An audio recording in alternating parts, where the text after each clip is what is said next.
બનાસકાંઠામાંથી સમાચાર મળી આવ્યા છે। બનાસકાંઠા જિલ્લામાં આંગણવાડી કાર્યકરો તેમના પડતર પ્રશ્નોના નિરાકરણ માટે એક દિવસની હડતાળ પર ઉતર્યા હતા। દાંતીવાડા મામલતદાર કચેરી આગળ ધરણા પ્રદર્શન કરી અને કાર્યકરોએ સરકાર સામે રોષ વ્યક્ત કર્યો હતો।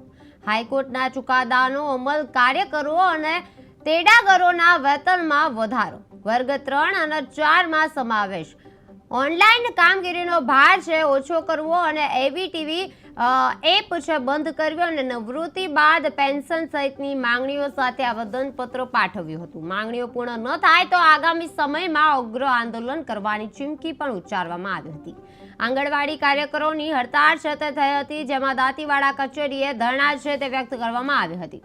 મારી એટલી જ વિનંતી છે કે હવે ઓનલાઈન કામગીરીમાં જો બંધ નહીં થાય ને, આ એવીટી પછી કેવાયસી એમએમવાયમાં જે લાભાર્થીને સ્ટોક આપી એટલે કેવાયસી કરવાનું, પછી ઘણી બધી એટલી બધી ઓનલાઈન કામગીરી આપી દીધી છે ને, પોષણ સંગમ ને પછી જે એફઆરએસ ને, એફઆરએસમાં જે એવું થાય છે કે લાભાર્થીને અમે બોલાવીએ છીએ, પછી લાભાર્થી આવીને બેસી રહે એટલે ફોટો કેપ્ચર કરવાનો આવે। ફોટો કેપ્ચર અંતરિયાળ વિસ્તારમાં તો નેટવર્કની પ્રોબ્લેમ હોય છે એટલે ફોટો કેપ્ચર કોઈ થતું નથી। જ્યારે અમે